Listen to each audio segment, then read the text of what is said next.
This is jollof rice. Yeah! And it's one of the many types of African food we never hear about in many parts of the world. Yes. My team and I have traveled all the way to Ghana on a mission to explore the African foods everyone should know. From the affordable... I like pig feet. I'm a foot guy. Yes. to the ultra premium. Go straight for it. And by the end of this video, we'll be trying some of the most expensive African fine dining you can find in this country. Our tasting menu can go anywhere from $100 to $1,000. Per person? Yes. Our day starts at the center of Accra City, where Nyonyo Canteen serves up a food that Nigeria and Ghana have been warring over for decades. It's called jollof. A few years ago, I went to Nigeria, and I ate jollof rice with Miss World Africa. Together we shared this meal, and she told me that... Once you try this, you can't try Ghana jollof. I'm sorry. How could I just be ignorant to the rice in Ghana? You're not being ignorant. I'm telling you, you don't want to try it. No.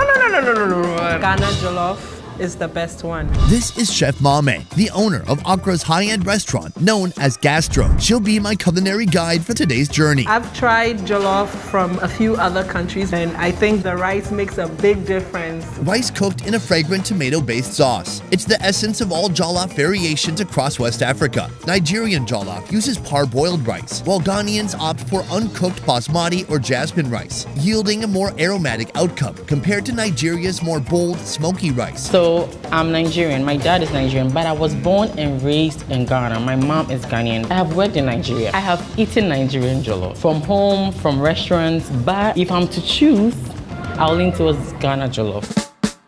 Here, Chef Chichi will take on the challenge of creating the perfect Ghanaian jollof. First, I'm going to crush my habanero. I don't want it too smooth, so I'm going to just crush it here in an earthenware. But there's a catch. She won't let me leave until I declare a winner between Ghana and Nigeria. This is tough. But first, I need to see how she makes it. I think this is fine, so we can get into the main action. So we start with the oil. What are the ingredients that are giving jollof the different subtle variances in flavor that people want so much? It differs from what you add as your protein base. In this case, I'm using the flavorful tolo beef fat. This is fat from goat meat. Oh, that's not beef at all. I know. Honestly, you said tolo beef. Tolo means goat, but we just add the beef so that people get an idea that it's derived from the beef fat. So now we are adding this paste I got from the onion, the garlic, the habanero, and then the ginger. Ooh, but the habanero smell is really powerful, but it has a spicy tang to it, but also a freshness. Yes. So I want to get it turned to dark brown. Then I go ahead to add the other dry spices. So now I'm going ahead to add my cayenne pepper, my curry powder here, and then the dried herbs. I'm going to add the tomato paste now. I go on to add the habanero now. And then the onion cubes. Now we just leave it to stir up for close to 30 minutes so that our stew base will be ready for the rice. Nyonyo Canteen is located next to the Accra Metropolitan Assembly, so that means some of Chichi's food makes it all the way to the mayor of Ghana's biggest city. That means it must be good. So with jollof, it depends on the amount of rice that is going into it. And you need to constantly stir it up because I want it all to marinate well together in the pan. So this is going to take close to 180 minutes because I need to be careful with jollof. Jollof doesn't need rush.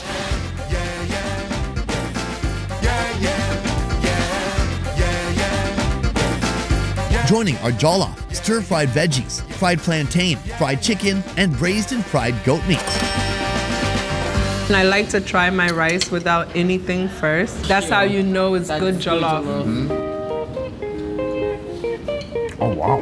It's delicious. The fat from the goat is very apparent.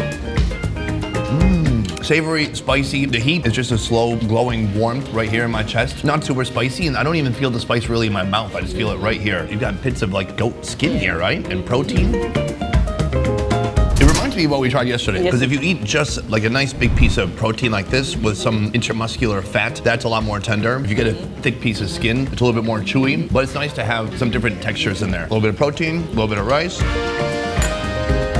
It's outstanding. I'm blown away. This is the type of thing, once you get going with the spice and the rice and the protein, 2,000 calories later, you're like, what happened? And you know, once you're having an event, everyone is looking forward to the jollof. Be it funeral, be it naming ceremony, wedding, there's no party without jollof. And just the art to it, that's what I said in the last episode, that I just want Ghana to be remembered for jollof. Just like burger is for Germany and pastas to Italy, I want Ghana to own the jollof scene internationally. Speaking of foods that represent Ghana, we have a lot more to see today. We're headed to 3 more locations. Oh wow, this was like quite a process. Chi-Chi, our journey is finished with you, but thank you so much. This was incredible. And thank you for not making me choose between Nigeria and Ghana. Well, you know, it's not over yet because we were gonna ask you. Look at the time. Yeah, we better get going. This is the moment of truth. This is tough. Let your heart speak. How about I say it this way? I've had jollof in 2 countries.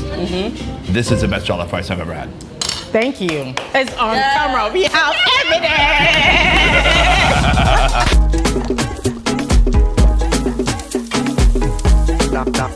Chef Mame. Yes. Where have I brought you? We are in Jamestown, Kenke House, one of the best Kenke house in all of Accra, they are saying. A Kenke house is like a bakery, but instead of bread, they're making, well, kenke. Kenke is one of our local foods made with corn dough and then cooked inside the corn husk. The daily production of kenke begins with a lot of corn dough, which gets divided in half. One portion is placed in a giant pot of boiling water and mixed until it becomes thick, while the uncooked portion is set aside for later use. The corn dough itself is fermented for 3 days, giving it a distinct taste and smell. So in a day at the Kenke house, they start around 7 a.m. They try to make sure they get it on stove by 10 a.m. Kenke is more like an afternoon dinner meal. So like around 4 p.m. people are looking for that hot kenke to buy. And if your kenke is good by 6 p.m. you're done. So right now we have some kenke that's halfway through its journey. So the next step is for them to mix in the fresh cornmeal. Oh wow, this was like quite a process.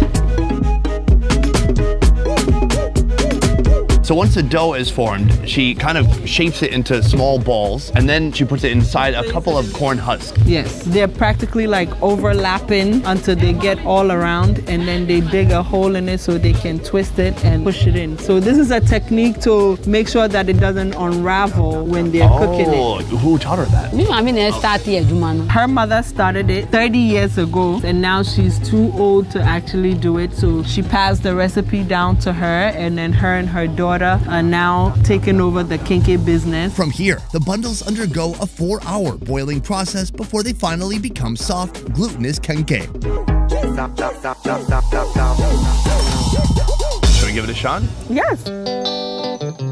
You fresh, you need to be seated, nice position, ready to dig in. You don't want to peel everything because you don't want your kenke to get cold and dried up. And you got to make sure, you know, even though it's moist, you got to give it a nice... Okay, you mix it around a little bit. Yes. I'm just very curious about the taste because it smells so sour. But before we taste that kenke, a quick word from the sponsor of this video, Arilo. Keeping this channel supplied with fresh videos and sharing the world's most unique food means that my team and I are constantly traveling. We live for the thrill of discovering new cultures and exploring new places. But we've also hit some serious lows. And I'm not just talking about eating testicles. I'm talking about finding a decent internet connection. And the roaming charges are a total nightmare. But guess what? I finally found the solution to my travel tech problems, and the answer is Arilo. Arilo is an amazing app that lets you download and install digital data packs or eSIMs from over 200 countries and regions. No more searching for Wi-Fi or dealing with outrageous roaming fees. Just download the Arilo app, pick your eSIM plan, install it with Wi-Fi, and activate it when you land. Then boom, you are connected. Zoom in. Instantly. But here's the best part, there is no waste. Arilo is 100% digital. Forget physical SIM cards and all the hassle with packaging and mailing materials. It's better for the environment, but it's just so much more convenient for you. Arilo is trusted by over 10 million travelers worldwide, and I understand why. Staying connected has never been easier, saving you time and money. With Arilo, my team can relax knowing we won't face connectivity issues on our upcoming trips, and you can too. So make it a must-have on your travel checklist. Install Arilo today. Use my code FOOD3, that is FOOD3, and get $3 off your first eSIM. Stay connected wherever your travels take you. Click the link in my description, use my code FOOD3, and start traveling struggle-free with Arilo. Now, back to the show. It's semi, and if you get a good kenkey, it's a nice blend of sour, It's a hint savory. of sour. It's so sticky, soft. This is what you want. You want a nice soft kenkey. It's almost like Play-Doh, but stickier. You know, when I went to a country like Tanzania, they also utilize maize, corn flour a lot, but it usually is just in the form of ugali. But I come here, and between maize, corn flour, cassava, rice, I see so many different types of carbohydrates being eaten as part of the normal diet. So why do you think there are so many different options here? So every tribe has their own starch or carbohydrate that goes with them. I'm Ashanti, we're known for fufu. The Gans are known for their kenkey. You know, the Ewes are known for their banku. And then you have the Northerners who have their TZ.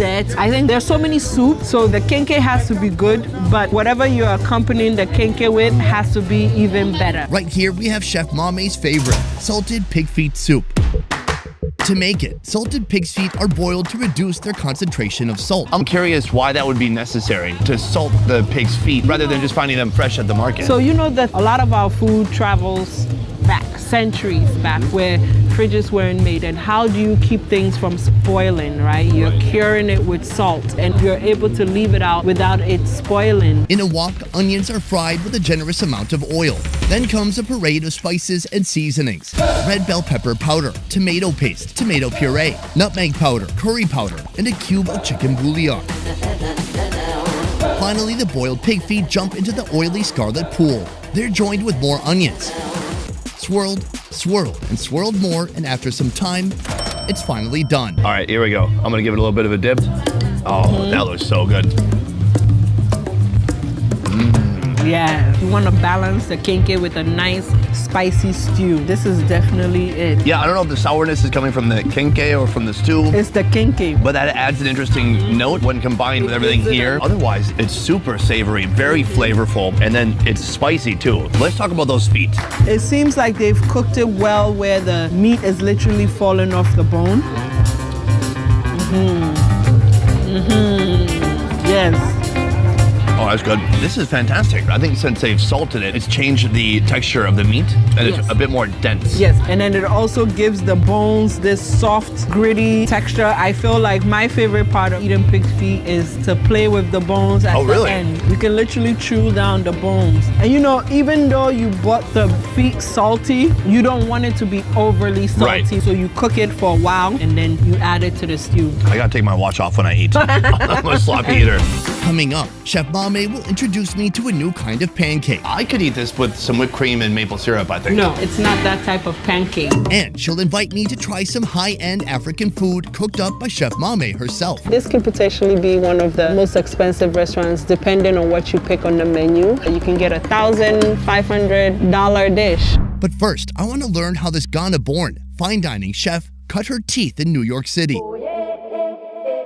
I was born in Ghana, but I spent 24 years of my life in New York City. I started high school in New York. After earning her culinary certificate in New York, Chef Mame honed her skills under the guidance of renowned Ethiopian chef Marcus Samuelson at his Red Rooster restaurant in Harlem for 5 years. And how long have you had your place in Ghana? I opened my place 2020 January, and then COVID hit. You know, it was sad that we had to close, but I feel like I used that time to restructure and really get myself prepared and have the concept exactly how I want it to be. So it wasn't so bad. And how's it going now? It's going great. Soon we're gonna learn more about your restaurant, and I'm gonna be trying some Ghanaian fine dining food. Yes. But for now, I hope you're not full. Yes. So we're going for more. Tatale is a genius Ghanaian solution to overripe, unappetizing plantains. It turns them into an appealing pancake that flawlessly complements this bean stew known as a boy boy. Creating tatale begins by mashing overripe plantains into a smooth paste. Next, flour batter, pepper paste, ginger paste, and onion unite in a flavorful mix, preparing to welcome that mushed up plantain. You can't just use the plantains alone, because once you start cooking it in the pan, it will just fall apart. But you also don't want to add too much flour because you don't want it to become doughy. The final step is frying. This is palm oil. It greases the plate so that the tatale will not stick into the pan. It adds flavor to it as well. Sika is the second generation owner of this 50-year-old establishment. I make about 500 pieces a day. I learned this recipe from my mother. She also learned it from her grandmother. It's a staple food for people from the central of Ghana.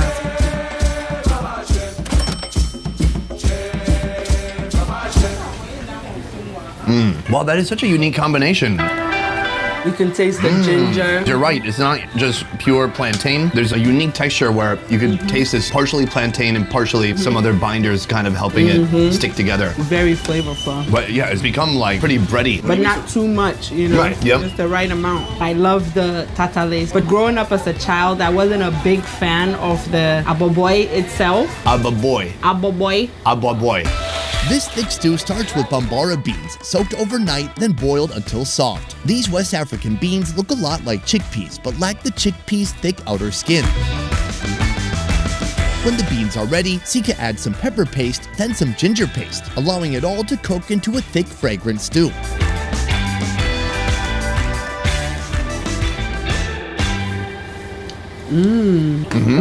Very tender. Very starchy. Yes. It's got like a thin skin on the outside. Ooh, it's already it's spicy. This is why you add the plantain to balance it out. Let's go for it. It's like the beans make it creamy. I like that. And you know, the best part about this dish is completely vegan. Yeah, that's really important to me. Yes.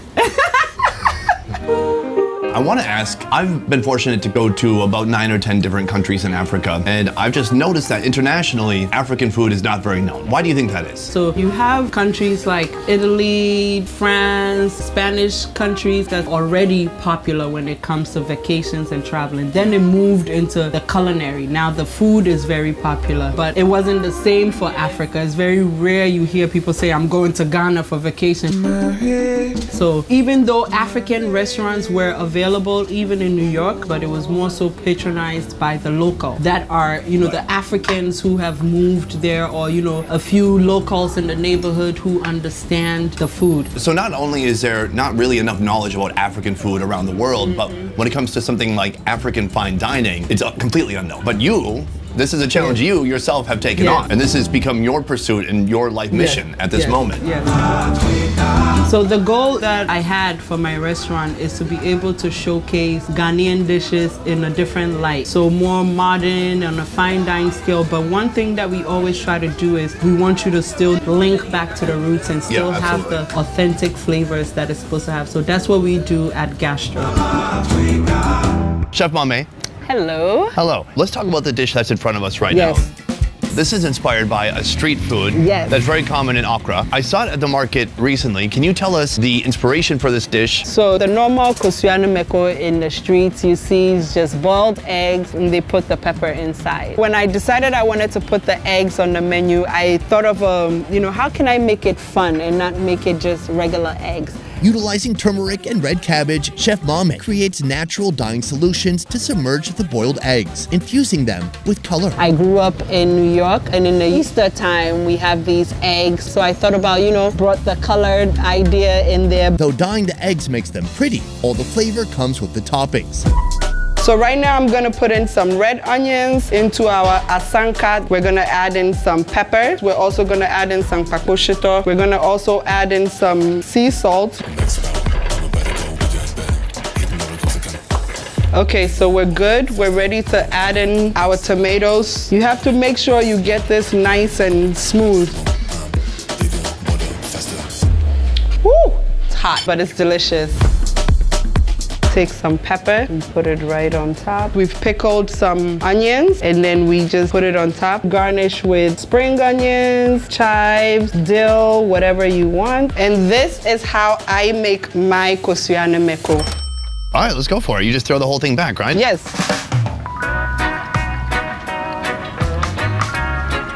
Oh yeah. Oh, that's so good.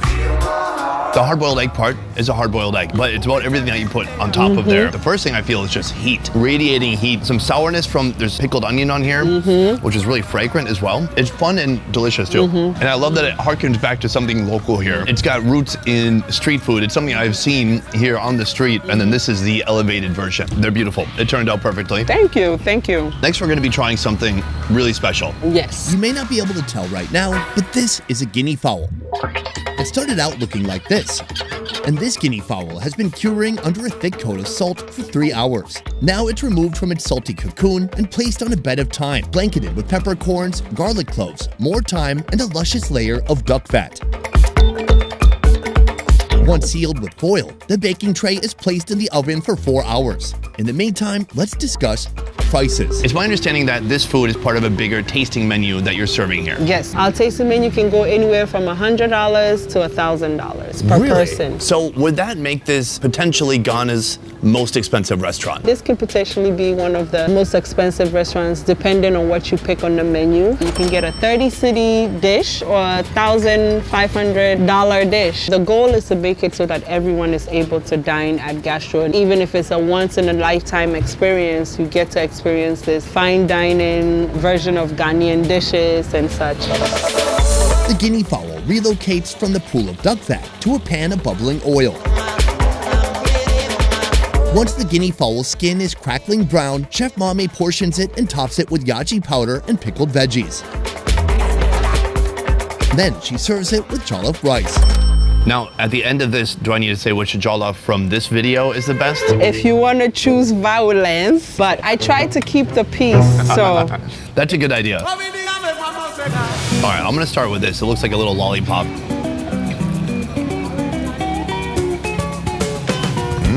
Nice crispy outer layer, and it's not tough at all. I would say it has some density to it, it has some bite to it, but it's not tough. Some nice dark meat, great flavor on there. The yaji spice on the outside really adds another dimension. I like this. Right here I got the thigh. It's such a lean bird, but amazingly it doesn't taste like it's lacking any fat. Not too gamey. If you add a little bit of the slaw on top to it, it gives it a little sweet, spicy.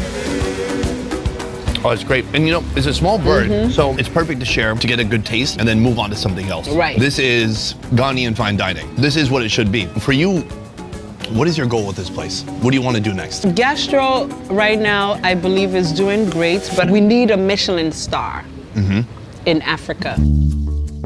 Gastro right now may not be at the level of Michelin star, but my goal is to continue to elevate the Ghanaian dining experience to get it to the point where we have stars in Ghana. Would that be the first Michelin star in all of Africa? Yes, which has to change. There are so many amazing restaurants in Africa altogether, even in Ghana here, you know. I don't know why we're not there yet. I think it's long overdue. You go to, obviously, all across Europe. That's where it originated. You can find tons of Michelin star restaurants in the USA, but especially around Asia, too. So many different places that have been recognized. And there's many ways to be recognized, but the Michelin star seems to be that one nearly unachievable sign of perfection. So I think it's a fantastic goal. Hungry for more fun food videos? Join me at more Best Ever Food Review Show, a channel that's unfiltered, raw, half the quality, and twice the fun. Could you walk away and come back? Oh, look, the server. Subscribe now and you probably won't regret it. You know, growing up, my parents don't eat pork, and I'll get in trouble if they find out if I ate it. So I'll literally go with a friend and we'll hide around somewhere. We'll go buy kenke and pig feet soup and eat it, and then I'll go home as if nothing happened. Did you feel guilty, though? Very guilty, but a good guilty, because I was full and happy. About 2 weeks ago, I catered for a very big wedding in Ghana, and it was a Nigerian wedding. All the A-list celebrities in Nigeria came, and on camera, I had them see that this food was good. Oh, wow. They said this jollof is good. You can use that against that. That's like the culinary version of what happened with P. Diddy. Yeah. Boom, that is the end of video 2 here in Ghana. I had a great time, and I want to say a huge thank you to Chef Mame. Thank you for coming. Can I shake your hand? Oh, sorry. You can find Chef Mame on her Instagram right here, or next time you're in town, you can come to Gastro and eat at this very restaurant and enjoy the food for yourself. Otherwise, guys, that is it for this one. Thank you so much for watching. I will see you next time. Peace. Do you want to say peace with me? Peace. Nice. Nailed it. Bye. Going back to my hotel now. Tired. All right.